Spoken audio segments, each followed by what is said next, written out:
जय जय श्री गुरु निताय गौर प्रेमानंद।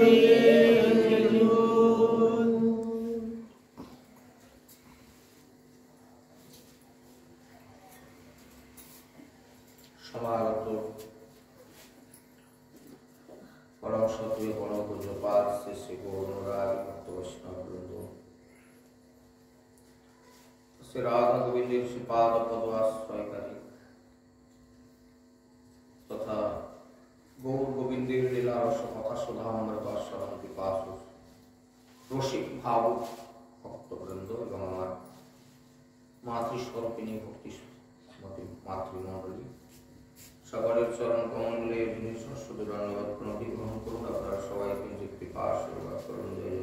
জয়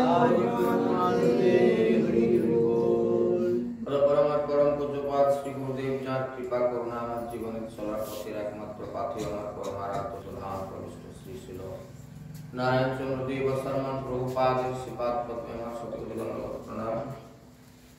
নিত্যধাম প্রবিষ্ট পিতৃদেবের চরণে আমার প্রণাম। মাতৃদেবীর চরণে প্রণতি। সর্বোপরি আমার নিত্য সেবিত সেবিগ্রহ শ্রী শ্রী শ্রী শ্রী শ্রী শ্রী রাধা দামোদর প্রিয় শ্রীপাদ পদ্মে আমার সকল ধন্যবাদ প্রণাম।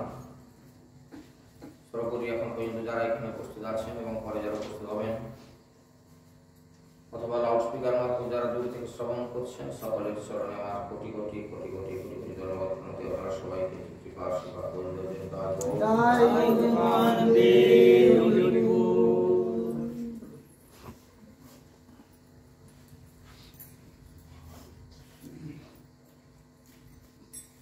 তো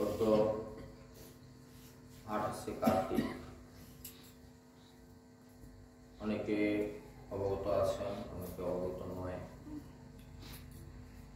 এই দিনটি আমাদের এই প্রতিষ্ঠানের আবির্ভাব তিথি, যে দিনটিতে এই মন্দিরের প্রথম দ্বার উদ্ঘাটন হয়েছিল 2001-এর 28 কার্তিক।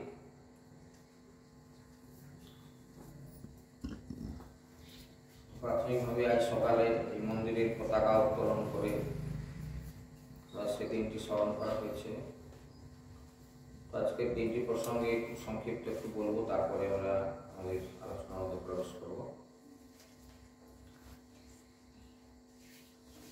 জীবনের অনেক স্বপ্ন নিয়ে এই মন্দিরের ভিত্তি শুরু হয়েছিল। যারা আমাদের জীবনের প্রথম লগ্ন থেকে সঙ্গী আছেন তারা জানেন যে খুব অল্প বয়সেই ভগবানকে এরকম একটা মাথার মধ্যে বুদ্ধি দিয়েছিলেন, দেশে একটা হরিবাসর হওয়া দরকার, যার দ্বারা মানুষ ভগবানকে জানতে পারবে, ভগবানের প্রতি তাদের সম্বন্ধ স্থাপন হবে। ঈশ্বর তত্ত্ব উপলব্ধি না হলে মনুষ্য জন্ম বৃথা হয়ে যায়। সেই জন্য একটি হরিবাসর বা একটি সাধু সঙ্গ হওয়ার দরকার।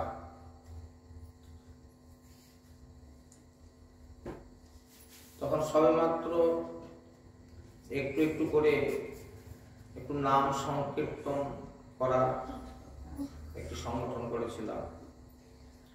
এদেরকে নিয়েই এবং মুসলিমীয় কিছু ভক্ত এলাকার সামনে যারা ছিলেন তাদেরকে নিয়ে প্রতি সোমবার একটা হরিবাস করতাম। জায়গাটা হচ্ছে খাসপাড় বেউচা গ্রামের ভোগশালা গৃহে, যেটা দেখতে পাচ্ছেন। এটা এখন অনেক সুন্দর, তখন অত সুন্দর ছিল না। এটা পরবর্তীকালে ভেঙে অনেক বাড়ানো হয়েছে। এটা খুব ছোট্ট একটা দুয়ার লম্বা করেছিল। এখানে অনেক একদিনকে একটা ঘটনা আমার চিন্তাকে আরেকটু বাড়িয়ে দিল। বর্ষাকাল, বাদলার দিন, সন্ধ্যের পর থেকে বৃষ্টি মাঝে মাঝে মানুষের বসতে অসুবিধা হচ্ছে, জল ছিটাচ্ছে, গায়ে জল ঘুরে উপরে পড়ছে, সরে বসছে, আসন ঢুকাচ্ছে মাঝে মাঝে। অবশ্য এরকম হলো যে শেষ করলাম, কিন্তু বাড়ি যাবো কি করে? তখন এতটাই বৃষ্টি হচ্ছে, গোটাই দুয়ার ভিজে গেছে, আমরা সবাই দাঁড়িয়ে আছি দেওয়ালের ধারে। বাড়ি যাওয়া যায় কি করে এরকম বর্ষার মধ্যে? শেষমেশ দাঁড়িয়ে দাঁড়িয়ে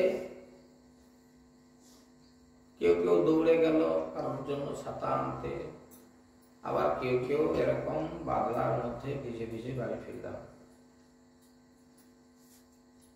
এই রাত্রিতে খুব চিন্তা করলাম যে আমাদের বসার জন্য যদি একটা জায়গা হতো।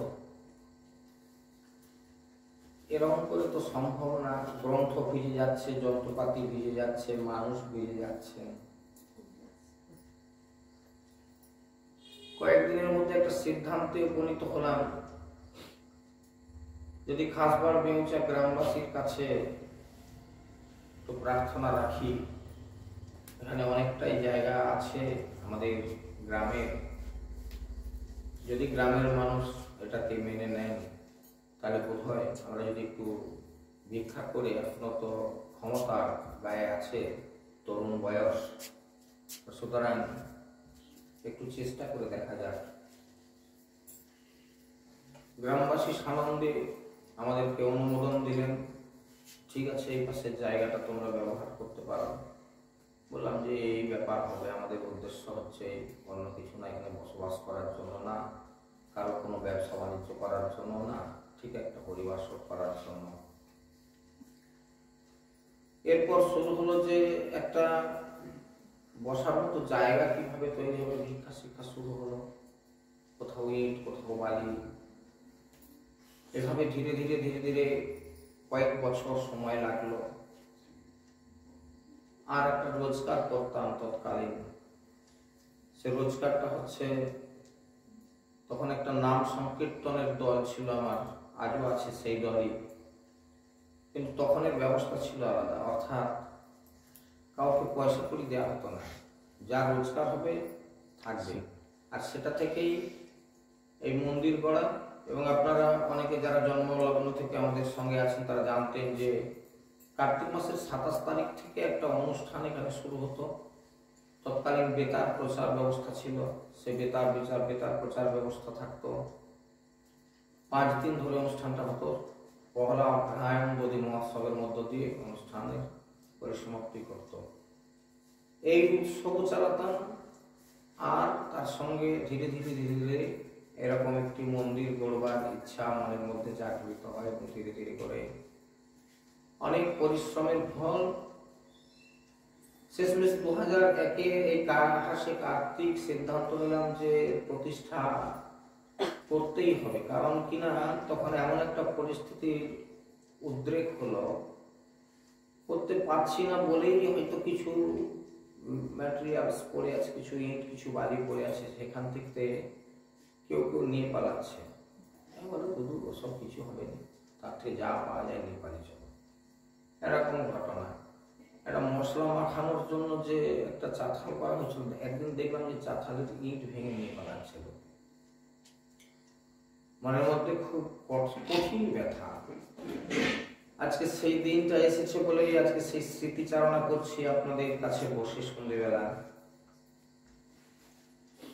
এই খোলকর্তাল নাম সংকীর্তনের দলের ভরসায়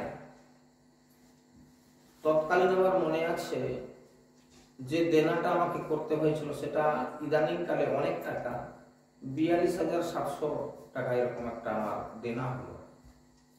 বিভিন্ন লোকজনের কাছে হাত পেতে আমি এই দেনা করেই মন্দিরের প্রতিষ্ঠা সে বৎসর হলো,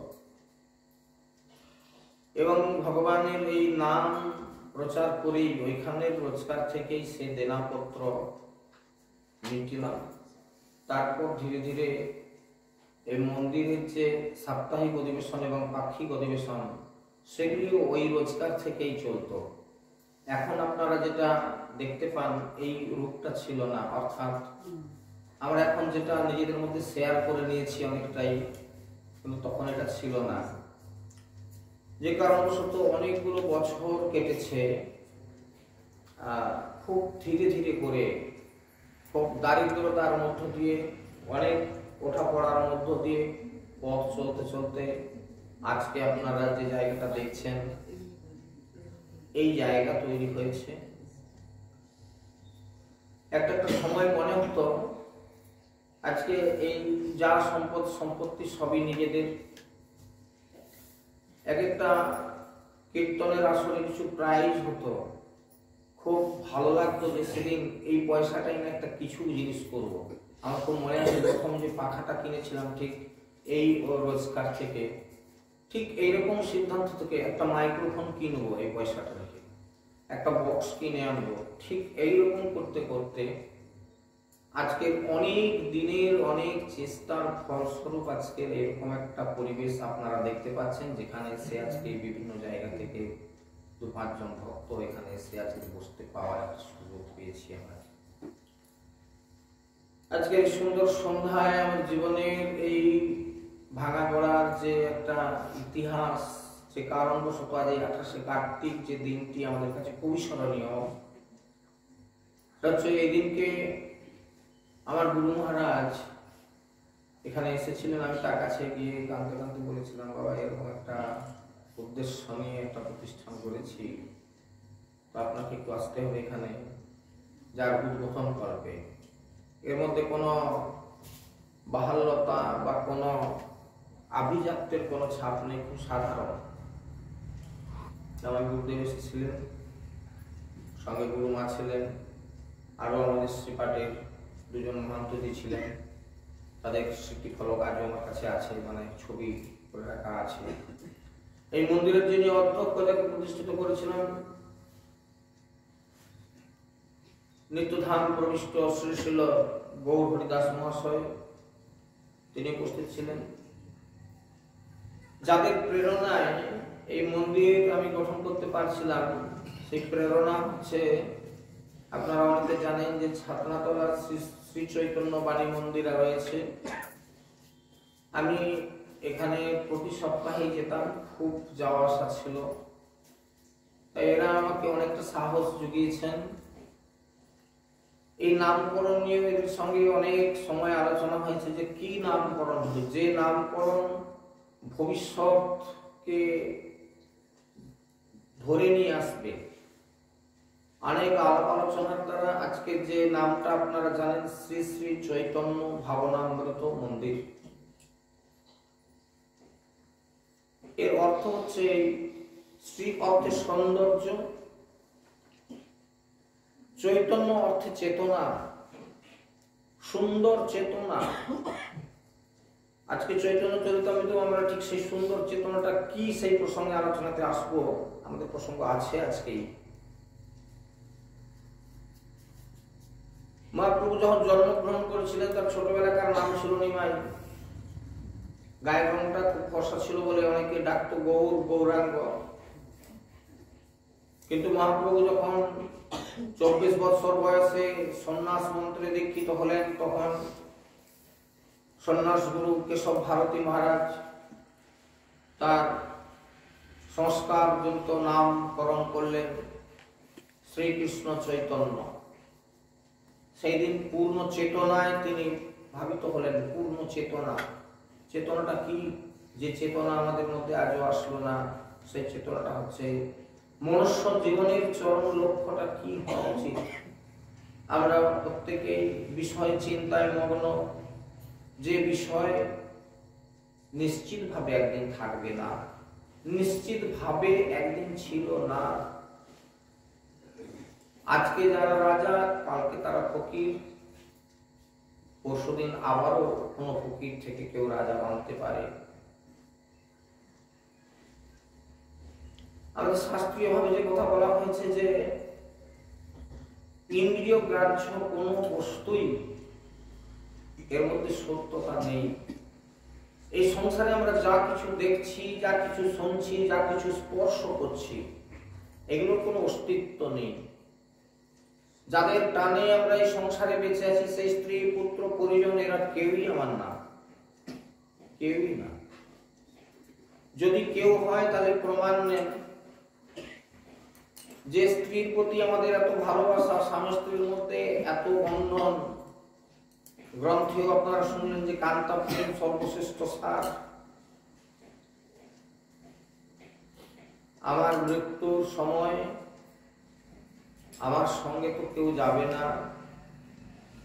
আমার মৃত দেহটাকে যখন শ্মশানে নিয়ে যাওয়া হবে, আমার সেই প্রেয়সী যে আমার আপন জন বলে আমরা মনে করি, সে মনে করবে যে একটা আপদ বিদায় হচ্ছে। সেই জন্য গোবর জলের ছড়া দিয়ে তাকে একদম বাউন্ডারি পার করে দিয়ে গোবর জলের হাঁড়ি ভেঙে দিয়ে তারপর সে স্নান করে ঘরে ঢুকে যায়। সবাই জানেন কথাটা, কত আপনার। তাহলে এরা আমার কেউই না, আমার শুধু কর্মফলটি নিয়েই আমাকে চলে যেতে হবে। এদিন চলিয়া যাবে ক্ষণকাল পরে, রবে মাত্র কর্মফল চিরদিন তরে।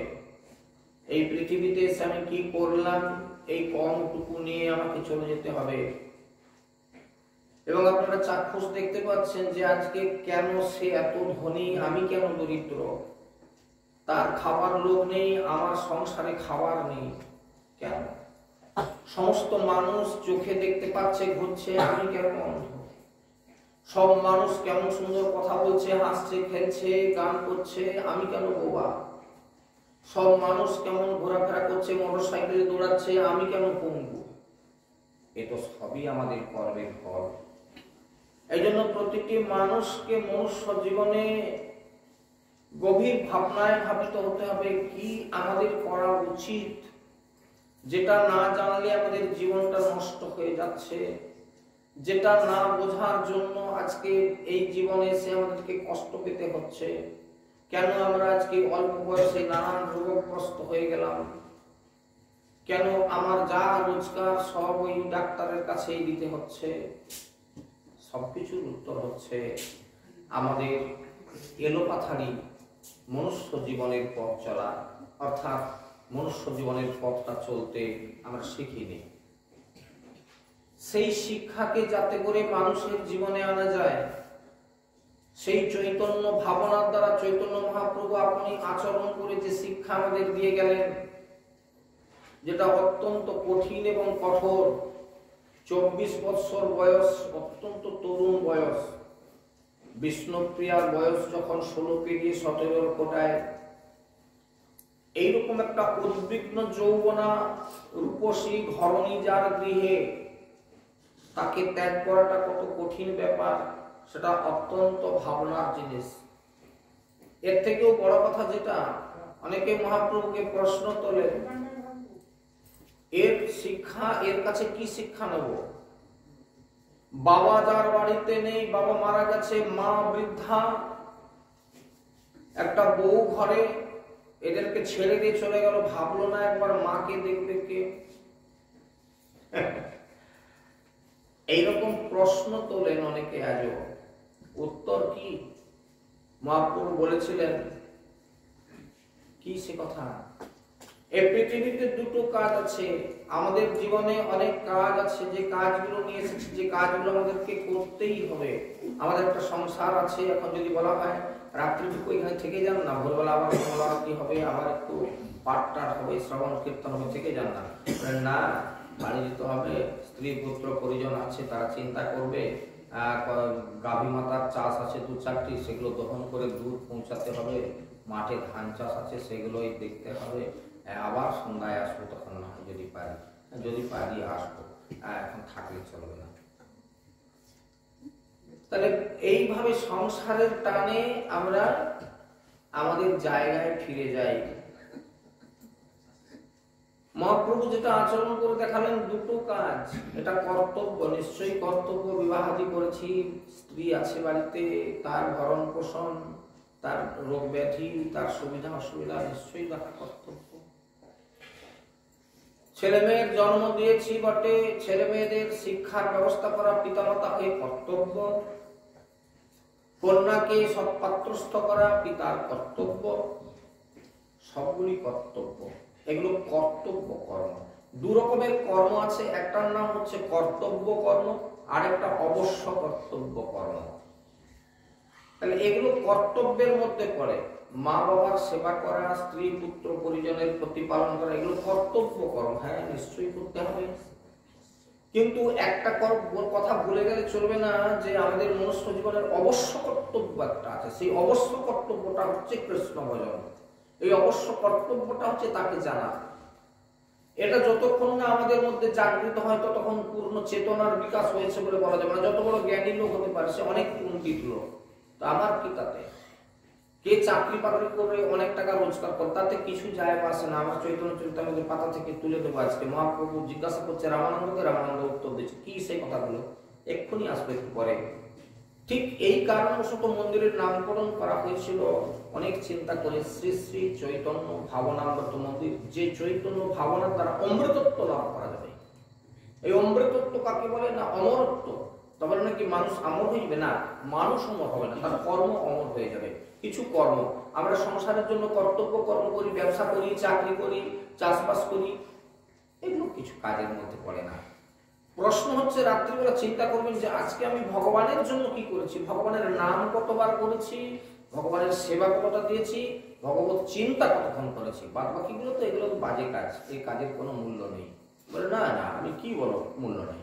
1.5 বিঘা জমির ভিটা ছিটে দিচ্ছি, 10 কাঠা জমি ধান কেটে দিয়ে আসছি, কি বলেন? এতগুলো ধান খড় বেঁধে সব ঘরে বয়ে নিয়ে আসছি। ওগুলো তো কর্মের মধ্যে পড়ে না, এগুলো হচ্ছে অকর্ম, এগুলো কাজ না, এগুলো তো ফালতু কাজ, এর কোনো অস্তিত্ব নেই। ভগবত চিন্তা, ভগবত সেবা কতটা করেছেন, এইটা জমা থাকবে। আর এইগুলো সব খরচা খাতা, এই যে সময়টা ব্যয় হলো, এটা বাজে সময় নষ্ট হয়ে গেল। আর আমরা ঠিক সেইটাকে ধরার জন্য প্রত্যেকে মরিয়া হয়ে দৌড়াচ্ছি। মরিয়া কি? আমি যদি না এটা করি তাহলে আমার সংসার চলবে কি করে, খাবো কি, আমার ইত্যাদি। আবার যাদের খাবার চিন্তা নাই, তারা শুধু ঐশ্বর্য বানাবার চিন্তা আছে, আরো কি করে করা যাবে। কিন্তু ওই যে ডক্টর অসীম সরকারের একটা কথা অনেক সময় আপনাদের কাছে বলি, অনেক কষ্ট করে খেটে খুটে একতলা বাড়ি করলাম, দূর এত ঘরে তাপ হচ্ছে না, দোতলা না করলে থাকা যাবে না। অনেক কষ্ট করে ধার দেনা করে, শরীরকে ব্যয় করে, শরীরের পরিশ্রম করে দোতলা তৈরি করলাম, দোতলা রুমগুলো করলাম, কিন্তু দোতলায় থাকা যাচ্ছে না, তাপ হচ্ছে, তো ওর উপর একটা তলা চড়াতে হবে।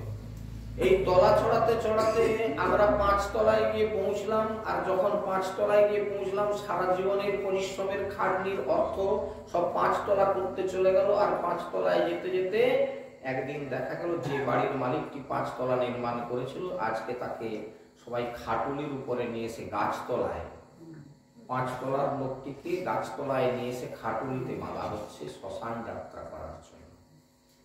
কোনো জায়গায় মিথ্যা আছে কিনা একটু দেখুন, কোথাও ভুল বললাম কিনা দেখুন। তাহলে এই আমাদের শেষ পরিণতি। এই সংসার আমাকে কি দেবে? আমি যে সারা জীবন এত করে গেলাম, শেষের দিনে 2-4 আঁটি খড় বিচল পাকানোর জন্য, আর ঝাড়ের 1-2টা বাঁশ খাটুলি বানানোর জন্য। এই সংসার আর কিচ্ছু দেবে না। আর বাদ বাকি যে 2.5 হাত জায়গাটা, ওটাও ঠিক দেওয়ার মতো নয়। কারণ দেখা যাবে ওর উপরে আরো কেউ গিয়ে উঠবে পরে। কারণ আমরা যদি লক্ষ্য করি, এই পৃথিবীর বুকে তো কত মানুষ চলে গেছে, তাদেরকে কোথায় দাহ করা হয়েছিল? যে যেখানে দাহ করা হয়েছিল, আজকে কি সেই জায়গায় বসে আমি হরিবাসন করছি না তো? এইখানে কোনোদিন প্রাচীনকালে কোনোদিন মরাচিত দেখা ছিল না তো? কে বলবে? এর উত্তর কে দেবে?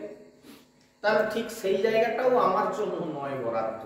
হ্যাঁ, ওই সঙ্গে সঙ্গে মাত্র লোকের চোখের দেখা। তারপরে দেখা যাবে যে সেই জায়গাটাতে কেউ বাড়ি করবে কোনো কয়েক প্রজন্ম পরে, সেই জায়গাটাতে আবার হয়তো কাউকে দাহ করা হবে, কাকে সমাধি দেওয়া হবে, তার কোনো ঠিক নেই। তাহলে এই হচ্ছে আমাদের জীবন, এই হচ্ছে আমাদের সংসারের থেকে পাওনা। যে সংসারের জন্য সারা জীবন এত করলাম, সেই সংসার বিচল কাটার জন্য 2-4 আঁটি খড় দিল, আর 2টা ঝাড়ের বাঁশ দিল খাটুলি করার জন্য। আর যে ভগবান আমাদেরকে কৃপা করে মানুষ জন্ম দিল, যে ভগবান আমাদেরকে সংসারে এনে এত এত কিছু করালো, আমরা তার জন্য কি করলাম? এই চেতনায় যদি আমাদের জাগরণ ঘটে, তার নামই হচ্ছে চৈতন্য ভাবনা।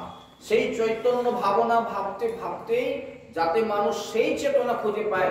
মহাপ্রভু যখন চেতনা হয়েছিল, পূর্ণ চেতনা, হ্যাঁ বৃদ্ধ মা আছে বটে, কিন্তু আমার অবশ্য কর্তব্য কর্ম হচ্ছে কৃষ্ণ ভজন করা। সুতরাং কৃষ্ণ ভজনের জন্য যদি আমি সবকিছু পরিত্যাগ করি, তাতে অপরাধ হয় না। কলির জীবকে শিক্ষা দেওয়ার জন্য একদিকে উদ্বিগ্ন যৌবনা স্ত্রী, অপরদিকে বৃদ্ধা মা পিতা তার আগে অন্তর্হিত করেছেন, অর্থাৎ স্বর্গারোহণ করেছেন। এরকম পরিস্থিতিতেও মহাপ্রভু বেছে নিলেন সন্ন্যাসের পথ, গৃহ ত্যাগ করলেন। কতটা কঠিন হতে হয়। তাহলে ঠিক সেই জায়গাকে আমাদেরকে ভাবতে হবে, আর সেই ভাবনাকে গ্রহণ করে এই জগতের সব দায়িত্ব থাকবে, কিন্তু একটা দায়িত্ব, সেই দায়িত্বটা হচ্ছে কৃষ্ণ ভজন, সেটা হচ্ছে ভগবত সেবা। সেই কর্মের মধ্যে আমাকে নিয়ে যেতে হবে। যতই থাকুক না কেন, ও থাকবে অনেক। আপনি কাজ করে সংসারে শেষ করতে পারবেন না, জীবন চলে যাবে, কাজের শেষ হবে না। মৃত্যুর দিনও মনে হবে এই কাজগুলো সারা হলো না, মরে যাব। হ্যাঁ প্রভু, আরেকটু যদি সময় পেতাম এই কাজগুলো সেরে দিয়ে যেতাম। ভগবান বলে আচ্ছা ঠিক আছে, তোকে সময় দিচ্ছি, কাজগুলো সার। মরবার দিন বলেন না, এখনো তো এই কাজগুলো থেকে গেল। তাহলে দেখা যাবে যে আমাদেরকে যদি ভগবান বলেন আচ্ছা ঠিক আছে, তুই আমাকে বলবি কখন তোর কাজ শেষ হবে, যাওয়ার সময় হবে, সেদিন আমাকে বলবি। একজন কেউ বুকে হাত রেখে উত্তর দেন তো যে আমার একদিন কাজ শেষ হয়ে যাবে, সেদিন আমি ভগবানকে বলবো যে না এবার আমি চলে যাবো। একজন বলুন, কথা দেন। তাহলে কি না, এই হচ্ছে আমাদের টান পড়ে।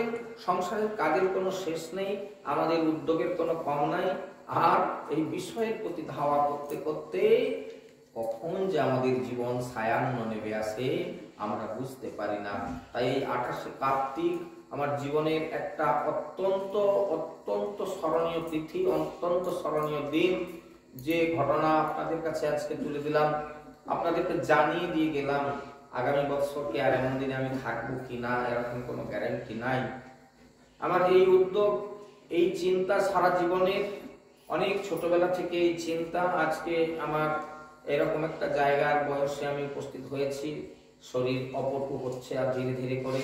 সুতরাং আমিও খুব মানসিকভাবে বিপর্যস্ত যে আর সামনের বছরে আবারও আপনাদের সঙ্গে সাক্ষাৎ করতে পারবো কিনা সন্দেহ আছে। তাই আমার এই ভাবনাটা আপনাদের মধ্যে ভাবিয়ে দিয়ে গেলাম, অন্তত এই চৈতন্য ভাবনা অমৃতের প্রতিষ্ঠা দিবসে এই সুন্দর সন্ধ্যায় বসে আমার এই ভাবনাটা আপনাদেরকে আমি শেয়ার করে গেলাম। অর্থাৎ যে চিন্তা নিয়ে এই মন্দিরের সূত্রপাত, সেই উদ্যোগটা আপনাদের শিখিয়ে দিয়ে গেলাম, সেই উদ্যোগটা আপনাদের জানিয়ে দিয়ে গেলাম। পরবর্তীকালে আপনারা সবাই মিলে উদ্যোগ নিয়ে একত্রিত হয়ে এই মন্দিরকে এগিয়ে নিয়ে চলবেন। আজকে যেমন বিভিন্ন গ্রাম থেকে মানুষজন এসে বসতে পেরেছেন, আমি আপনাদের উপরে দায়িত্ব দিয়ে গেলাম।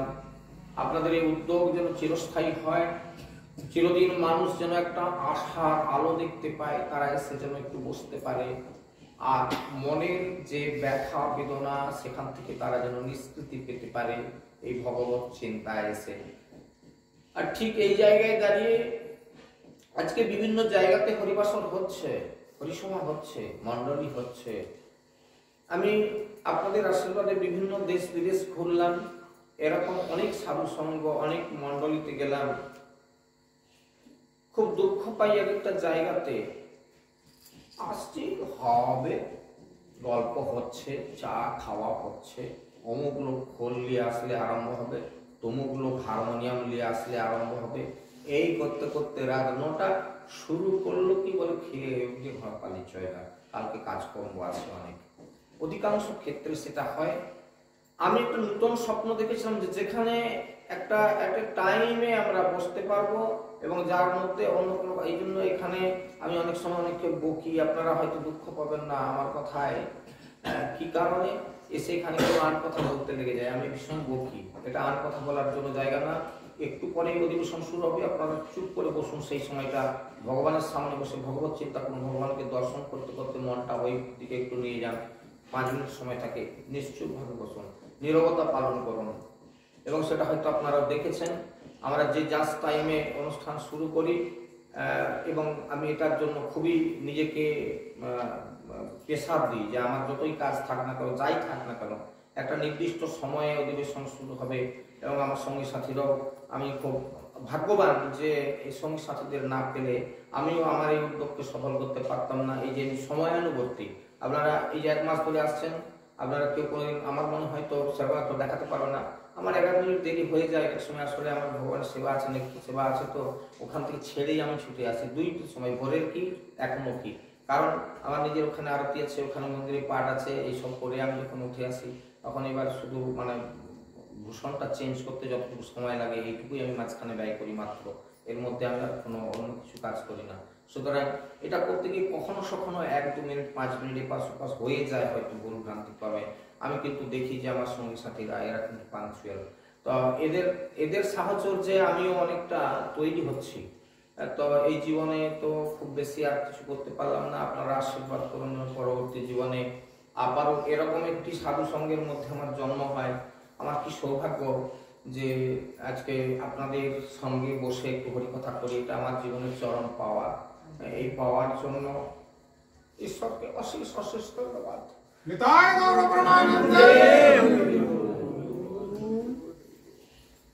এই 28শে কার্তিক এই শ্রী শ্রী চৈতন্য ভাবনামৃত মন্দিরের প্রতিষ্ঠা দিবস কল্পে আজকে সুন্দর সন্ধ্যায় আপনাদের সঙ্গে আমার এই মন্দির গড়ার যে ইতিবৃত্ত সংক্ষিপ্তভাবে জানিয়ে গেলাম। সেই জন্য যারা আছেন পরবর্তীকালে তারা একে এগিয়ে নিয়ে যাবেন। আমার একান্ত অনুরোধ, এর যেন কোনোদিন থেমে না যায়। কারণ মহাপ্রভুর আশীর্বাদ পৃথিবীতে আছে যত নগরাদি গ্রাম, সর্বত্র প্রচারিত হইবে আমার নাম। আজকে আপনারা বিভিন্ন গ্রামগুলি থেকে এসেছেন, অনেক দূর দূর থেকে অনেকে আসেন, আমি জানি। আমার কষ্ট হয় এক সময়, যারা অনেক দূর থেকে আসেন, আমি গিয়ে খাওয়া দাওয়া করে যখন শয্যা নিয়ে নিই তখনও মনে হয় যে এরা এখনো বাড়ি পৌঁছাতে পারেনি। আমি নিজে নিজে ভাবি যে আমি তো অনেকটা সুখী, ঘর থেকে দৌড়ে গেলাম, ছুটে এসে আবার খেয়ে দিয়ে ঘুমিয়ে পড়লাম, কিন্তু এরা এত দূর থেকে এসেছেন কিসের জন্য? আমি সকলকে অনুরোধ করব, তারা এত দূর থেকে যে উদ্দেশ্য নিয়ে দৌড়ে আসেন তাদের সেই উদ্দেশ্য যেন চরিতার্থ হয়।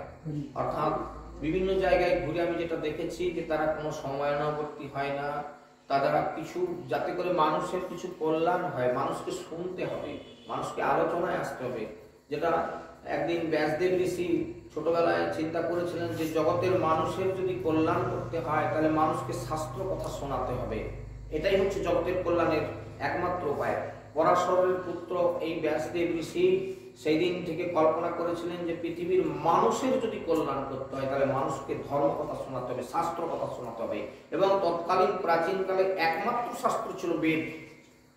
এই জন্য তিনি করেছিলেন কিনা বেদকে বিভাজন করে ছোট ছোট করে দিয়ে 4টা বিভাগ করে এক একটা পাঠ নিয়ে এক এক শিষ্যকে শিখিয়ে দিয়ে সেগুলো প্রচারের জন্য পাঠিয়েছিলেন। যখন দেখলেন এতে কিছু কাজ হলো না, তিনি মহাভারত সৃষ্টি করলেন। মহাভারত সৃষ্টি করে যখন কাজ হলো না তখন তিনি অষ্টাদশ পুরাণ সৃষ্টি করলেন, শ্রীমদ ভাগবতম সৃষ্টি করলেন। জগতের মানুষের কল্যাণের জন্য। কিসে মানুষের কল্যাণ হয়? তাহলে তিনি সম্পদ দেননি, আলো জেলে দেননি, রাস্তাঘাট বানিয়ে দেননি, কিন্তু যেটা দিয়েছিলেন সেটা হচ্ছে যে মানুষকে শাস্ত্র কথা শোনাতে হবে, তাহলে জীবনের কোনোদিন পরিবর্তন হবে না, মানুষের গতিগতি কখনো চেঞ্জ হবে না। আমি ঠিক সেই জায়গাটায় এসে আবারও সকলকে অনুরোধ করব, এই জায়গায় এসে কেউ কোনোদিন বাজে সময় নষ্ট করবেন না। গল্প গুজব করে, আন কথা বলে, গলায় অন্য কথা বলে কে ভগবান বিরক্ত হয়। ভগবানের স্থানে এসে যদি ভাগবত কথা হয় তাহলে ভগবান খুশি হয়, একটু হরিনাম হয় যদি 10 মিনিট বেশি, তাতে খুব খুশি। কিন্তু যদি আপনারা আন কথা বলেন এই জায়গায় বসে, এই জন্য আমি সবাইকে অনুরোধ করবো, অনেক সময় বকি, আপনারা কেউ মনে কিছু করবেন না। এই হরিবাস করে এসে এই উদ্দেশ্যটা, যতটুকু সময় আমরা আসি, অনেককে বকি, ফোন বাজে, কতটা সময় আমরা এখানে আসি বাবা? সারাদিন তো অন্য আম কাজে কেটেছে, যদি 1-2 ঘন্টা ফোনটা বন্ধ থাকে তাহলে কি খুব ক্ষতি হয়ে যায়? বকি। বাচ্চাকে নিয়ে তো আদর করছেন বাড়িতে, অনেককে লক্ষ্য করি তারা আদরের বাচ্চাকে এখানে এসে আদর করছে, চুম খাচ্ছে, তাকে নিয়ে ছুটাচ্ছে, নাচাচ্ছে। তাহলে এই জায়গাটাতে এসে পাঞ্চুয়াল এই সময়টুকু আমরা যেন ভগবত উদ্দেশ্যে ব্যয় করতে পারি, তার জন্য সকলের কাছে আমার আবেদন, চেষ্টা করবেন। আমারও ফোন আছে, বাইরের জগতের সঙ্গে খুব বেশি সম্পর্ক রাখতে হয় আমাকে, খুব বেশি। আপনারা হয়তো অনেকে জানেন, অনেকে জানেন না যে আপনারা এখানে কজন ভক্ত আসেন।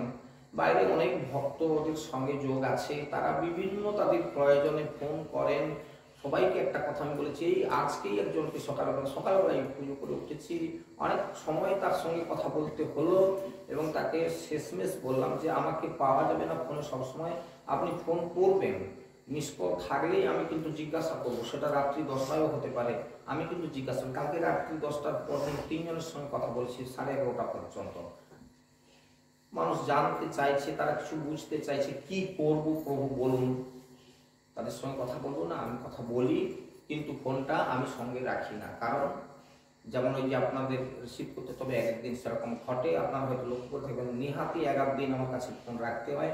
আজকে সন্ধ্যে 7টায় সে একটা রিপোর্ট করবে, এরকম কোনো প্রয়োজন থাকলে তখন কাছে রাখতে হয়, বিশেষ কারণ। তা বলতে আমি কোনোদিন কাছে ফোন রাখি না, কিন্তু মিস কল থাকলে আমি সকলের সঙ্গে কথা বলি। আপনাদেরও জানানো থাকলো, আপনাদের প্রয়োজন থাকলে কথা বলবেন। আমি একটা কথা আজকের দিনে বসে অনেকবার বলেছি, আবারও আজকে প্রচার করি, ভগবত ভজনটা খুব সোজা কথা না, জানার অনেক আছে জগৎ। আপনারা এই পাঠ শুনতে শুনতে যে উপলব্ধি করতে পারছেন, যদি কারো এরকম উদ্যোগ থেকে থাকে ব্যক্তিগতভাবে আমি কিছু জানবো, আমি কিছু বসে আমার জন্য, এত লোকের কাছে হবে না, আমি একটু গোপনে কিছু কথা বলবো একান্তে বসে, আপনাদের সেই উদ্দেশ্য পূরণ করার জন্য আমি আমার জীবনের সমস্ত সময়টা ব্যয় হয়ে গেল, আমি কিন্তু পিছপা নয়। আপনাদেরকে আমি অনেকবার বলেছি, যদি কেউ মনে করেন যে আমি একান্তে কিছু কথা বলতে চাই, কিছু জানতে চাই, আপনারা চাইলে আমার সঙ্গে এই মন্দিরে একান্তে বসে, অন্যদিন অধিবাসের দিন বাদ দিলে মন্দির চুপচাপ করে থাকে, সেদিনটা আপনারা এখানে এসে আমাকে কন্ট্যাক্ট করলে আমি মন্দিরে এসে আপনাদের সঙ্গে বসতে পারি। আপনারা চাইলে আপনাদের বাড়িতে গিয়ে আপনাদের সঙ্গে আমি কথা বলতে পারি, আপনারা চাইলে আমার বাড়িতে এসে আপনারা কথা বলতে পারেন, জানতে পারেন, শিখতে পারেন। যতটুকু গুরুদেবের আশীর্বাদ আছে সেটুকু জগৎকে জানিয়ে দিয়ে যাওয়ার জন্য আমার উদ্যোগ অনেক দিন ধরেই আছে, আজও রইল। আপনাদের কাছে পরিষ্কার কণ্ঠে আজকে মন্দিরের প্রতিষ্ঠা দিবসে এই সন্ধ্যায় বসে আপনাদের কাছে কথা দিয়ে গেলাম। আপনাদের জন্য কিছুটা সময় ব্যয় করতে পারলে আমি নিজে বরং খুশি হব, আমার কোনো দুঃখ নেই। কারণ কি, আমার যত মূল্যবান কাজ থাক না কেন, সে কাজ ফেলে দিয়ে আপনাদের সঙ্গে আমি কথা বলি, এবং আপনাদের কিসে কল্যাণ হবে যদি আপনারা জানতে চান, আমার কৃপায় যতটুকু আমার জ্ঞান আছে সেই জ্ঞান অনুযায়ী আমি আপনাদের সাহায্য সহযোগিতা করার চেষ্টা করব। আর যার যখনই প্রয়োজন হবে আপনারা আমার ফোন নাম্বারে ফোন করলে সঙ্গে সঙ্গে পাবেন না, এটা আমি পরিষ্কার বলতে পারি। আমাকে পাওয়া যায় না, কারণ ফোন কাছে রাখি না। যখন প্রোগ্রামে থাকি ফোন আমার বন্ধ থাকে, অথবা ব্যাগের মধ্যে ফোন থাকে, ফোন বেজে বেজে ও অনেক বাজতে পারে, কিন্তু আমি ফোন তুলিও না, খোঁজও রাখি না। কারণ অনেক সময় প্রোগ্রামে থাকি বাইরে, তখন বাড়ির সংসার বাড়ির মধ্যে থাকলে, তখন সংসারের কোনো কাজকর্মে ব্যস্ত থাকলে, ভগবানের সেবার সঙ্গে যুক্ত থাকলে ফোনটা তখন আমি তুলতে পারি না, কিন্তু কারোর মিস কল থাকলে আমি কথা বলি। এইটুকু আপনাদের জানিয়ে দিয়ে গেলাম। আর সবশেষে আবারও শেষ কথা বলি, প্রত্যেকে ঐকান্তিকভাবে এই চৈতন্য ভাবনাকে জানার জন্য আগ্রহী হন। মনুষ্য জীবনের চরম সার্থকতা কিসে অর্জিত হবে সেই পথে পা বাড়ান। জীবনে প্রত্যেকে সৎ হন, বৃত্তি একটা থাকবে। একটা জায়গা আপনাদের কাছে আন্ডারলাইন করে দিয়ে যাই আজকের দিনে বসে, সেটা হচ্ছে কর্ম এমনই আমাদের যে কর্মের ফলটা ভোগ করতেই হবে। কর্মফলকে ভোগ না করলে কোনোদিন এর নিষ্কৃতি হয় না। এই কথাটাকে মনে রেখে প্রত্যেকে চেষ্টা করবেন কোনো সময়ে কোনো দুষ্কৃত কর্মের সঙ্গে যাতে করে আমরা যোগ হয়ে না যাই, এর জন্য সারা জীবন চেষ্টা চালাবেন। কোনো মিথ্যার সঙ্গে যেন যুক্ত না হয়ে যায়, কোনো বাটপাড়ের সঙ্গে না যুক্ত হয়ে যায়, কাউকে যেন কোথাও ধোঁকা দিয়ে রোজগার করবার জন্য ধান্দা না করি। সৎভাবে রোজগার করুন, পায়ের মাথার ঘাম পায়ে ফেলে রোজগার করুন, সেটা কম হোক, ওই কমে অনেক হবে, কিন্তু অধিক লোভ করবেন না। কখনো অসৎ পথে পা বাড়াবেন না, সেখানে জীবনটা শেষ হয়ে যাবে। কতগুলো জন্ম যাবে ওই কর্মফলটা ভোগ করতে, সেটা আপনারা জানেন না। এই জন্য প্রত্যেকে সৎ হন, সাধু কথা শুনুন, ভগবানের সেবার সঙ্গে যুক্ত হন, আর নিত্য নিজেকে কতটা পরিষ্কার রাখা যায়, কতটা অসৎ কর্ম থেকে নিজেকে দূরে রাখা যায়, সেই জন্য সে চেষ্টা করবেন। এটা কলিযুগ, সবসময় কিন্তু আমাদের মতিগতিকে নষ্ট করার জন্য অনেকেই চেষ্টা করছে, অনেক রকম প্রচেষ্টা চলছে, অনেক কিছু প্রলোভন দেওয়া হচ্ছে, সেই প্রলোভনে পা দেবেন না। সুতরাং এবং কি করলে এই প্রলোভনে পা দেবেন না, যদি আপনি একান্তে ঘরের মধ্যে থাকেন আর ওই বৈষয়িক চিন্তা করেন, তাহলে প্রলোভনে পা দেওয়ার জন্য সবসময় আপনারা ব্যস্ত থাকবেন। আর যদি ভগবত চিন্তার মধ্যে থাকেন, তাহলে দেখবেন নিজেকে অনেকটা আপনারা সেফটি করতে পারবেন। সুতরাং আসুন সবাই মিলে আর যে কদিন আমাদের সময় আছে, সেই কয়দিন এই চৈতন্য ভাবনামৃত মন্দিরের এই দুয়ারে বসে আমরা একটু হরিবাসর করি, যে হরিবাসরের মধ্যে আমরা অমৃতত্ব, চৈতন্য ভাবনার অমৃতত্বকে আস্বাদন করতে পারবো। আর এই মন্দিরকে বাঁচিয়ে রাখার জন্য প্রত্যেকের কাছে আমার সানুনয় প্রার্থনা থাকলো, আপনারা সহযোগিতা করবেন বিভিন্নভাবে, যাতে করে আমরা এই মন্দিরকে ধরে রাখতে পারি। কারণ আমি অনেকবারই আপনাদের কাছে বলেছি, আমাদের এরকম কোনো উদ্যোগ নেই এখানে ব্যবসা করবার মতো, সামান্য একটু অনুষ্ঠান হবে, আমি আপনাদের কাছে হাত জোর করে বলেছি আপনাদের সামর্থ্য মতো আপনারা ভিক্ষা করবেন। আমি কোনোদিনই বলি না, কোনোদিন এই মন্দিরে বসে যে আমাদের সদস্যদের জন্য এই চাঁদা করা হয়েছে, এই কথা কোনোদিন বলি না। সুতরাং এতে করেই চলবে। হ্যাঁ, আমরা যে সৎকর্মের উদ্যোগ করি, সেই সৎকর্ম ওর দ্বারাই চলবে। সুতরাং খুশির সঙ্গে নিজেদেরকে সুন্দরভাবে রেখে, কোনো রকম মাথায় চাপ না নিয়ে, অপরের কারো কোনো ক্ষতি করবার চেষ্টা না করে আমাদের এই পথ চলা যেন অব্যাহত, এই পথ চলা যেন চলতে থাকে, এই আশা রেখে আবারও সবাইকে আজকের এই শুভ দিনে আপনাদের সবাইকে আমার প্রণাম থাকলো। আর এই মন্দিরে আসার জন্য আমন্ত্রণ থাকলো। প্রত্যেক সাপ্তাহিক অধিবেশন প্রতি সোমবার, প্রতি পাক্ষিক অধিবেশন একাদশী তিথিতে, এবং এছাড়াও আমাদের বিশেষ পালনীয় তিথিগুলি জন্মাষ্টমী, রাধা অষ্টমী, দোল উৎসব, রাখি বন্ধন উৎসব, কার্তিক মাসের পুরো মাস, তারপর মোক্ষদা একাদশী, বিশেষ বিশেষ অনুষ্ঠান হয়, ভাগবত সপ্তাহ এবং গীতা জয়ন্তী, হরিদাস ঠাকুরের প্রাপ্তি মহোৎসব ইত্যাদি অনুষ্ঠানগুলি আমরা সমবেতভাবে প্রতিপালন করার চেষ্টা করি। এবং আপনারা অনেকেই জানেন যে আমরা আবার বিভিন্ন জায়গাতেও এই ভাগবত সপ্তাহ কোনো পয়সার বিনিময়ে নয়, আমরা এরকম প্রচার অনুষ্ঠানও করেছি। বিভিন্ন গ্রামে গিয়ে 7 দিন ধরে এই ভাগবত সপ্তাহের প্রচারও করেছি। আরও উদ্যোগ আছে, যদি আমরা সেরকম সুযোগ পাই, ঈশ্বর যদি আমার শরীর সেরকম চালান, তাহলে এখনও সে উদ্যোগ আমার আছে। তো আপনারা চাইলে আগে থেকে যোগাযোগ করতে পারেন, বা 1-8 দিন প্রচারের জন্য যদি কোনো গ্রামে আমাকে যেতে হয়, আমি এখনো যাই, বিভিন্ন জায়গাতে যাই। আপনারা চাইলেও আপনাদের গ্রামে গিয়ে 1-8 দিন প্রচার, বা কারোর বাড়িতে কোনো অর্থের বিনিময়ে না, কোনো অর্থ লাগে না। আমরা প্রচার ব্যবস্থায় যখন যাই, আমার সঙ্গীরাও যায়, এদেরকে আমি ধন্যবাদ জানাই। এরা এই দিনের জন্য কেউ বলে না যে আমরা কেন কিছু রোজগার করতে পারলাম না। তো সুতরাং আপনাদের সবাইকে জানিয়ে দিলাম, এই ভাগবত কথা প্রচারের জন্য যদি আপনাদের 1-8 দিন বাড়িতে বা গ্রামে কোথাও কেউ পাড়াতে কেউ যদি উদ্যোগ করেন, আমরা মন্দিরের পক্ষ থেকে তাকে নিশ্চয়ই স্বাগত জানাবো। তবে যোগাযোগটা একটু আগে থেকে করবেন, কারণ আমি খুবই ভীষণভাবে আমি লোডের মধ্যে থাকি, ভীষণ লোড থাকে। তো সময়টা বের করতে হবে, কারণ এই সামনের যে মাসগুলিতে, অনেকগুলি মাস ধরে আমার অনেকগুলো প্রোগ্রাম হয়ে গেছে। সুতরাং যাকে যেখানে কথা দেওয়া আছে তাকে তো বাদ দেওয়া যাবে না। সেজন্য আপনারা আগে থেকে যোগাযোগ করবেন। নিশ্চিতভাবে আমার যতটা শক্তি সামর্থ্য আছে, গুরুদেবের আশীর্বাদ আছে, আমি আপনাদের কাছে যেতে পারি, বা এরকম সামর্থ্য দিয়ে আমি চেষ্টা করতে পারি। আমার এই ইচ্ছা থাকলো। আর এই অধিবেশনের দিনগুলি আপনাদের জানিয়ে দিলাম। শুধু এই কার্তিক মাসে না, আপনারা সারা বছর ধরে মন্দিরে আসা যাওয়া করবেন। আপনাদের পারমার্থিক কোনো সমস্যা থাকলে আপনারা বলতে পারেন, আমি আপনাদের সমাধান করার জন্য আপনাদের পাশে থাকলাম। আমার পক্ষে সমর্থ না হলে আমার গুরু মহারাজরা যারা আছেন, আমাদের গুরুগণ যারা আছেন, আমাদের গুরু পাঠ যেখানে আছে, আমাদের মহন্তজি আমার অত্যন্ত অত্যন্ত প্রিয় পাত্র, এবং তার আমি অত্যন্ত স্নেহের পাত্র, অত্যন্ত স্নেহের পাত্র। কেন বলেন, ভাবলে অবাক হবেন যে মহান্তজি আমার বাড়িতে বেশ কয়েক বছর, আমাদের পাঠের মহান্তজি, যিনি আমাদের সামানন্দ গাদীশ্বর আমাদের আশ্রমেও এসেছেন, আমার বাড়িতেও এসেছেন, এবং আমার গুরু বাড়িতে তো ভীষণ তার যাতায়াত আছে। এক্ষুনি কোনো অসুবিধায় পড়ে গেলে, কোনো প্রশ্নের সম্মুখীন হলে, কোনো সমাধান না করতে পারলে উনি কথা বলবেন। বৃন্দাবনে আমাদের কয়েকজন মহারাজজি আছেন, বাবাজি মহারাজ আছেন। আমি যদি আপনাদের পারমার্থিক কোনো সমাধান করতে না পারি, আমি তাদের সঙ্গে কথা বলবো এক্ষুনি, এবং তারা আমাকে যথেষ্ট সহযোগিতা করবেন আপনাদের প্রশ্নের মীমাংসা করার জন্য।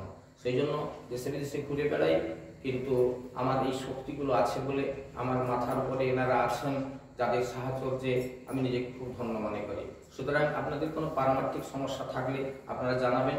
আপনাদের গুরুকরণ প্রসঙ্গ, আপনাদের ভজন সাধন জগতের কথা যদি জানানোর থাকে নিশ্চিতভাবে আপনারা জানাবেন। আমি চেষ্টা করব আপনাদের কতটা সহযোগিতা করতে পারি। সর্বতোভাবে আমি আপনাদের পাশে থাকলাম, বা আমার যদি কোনো সাহায্যের প্রয়োজন, আমার যদি কোনো সহযোগিতার প্রয়োজন হয়, আপনারা নিশ্চিতভাবে বলতে পারেন। আমার জীবনের মূল্যবান সময় দিয়ে আমি আপনাদেরকে নিশ্চয়ই সহযোগিতা করব। আমরা একেবারে এবার চলে আসি গ্রন্থের মধ্যে। আমরা চৈতন্য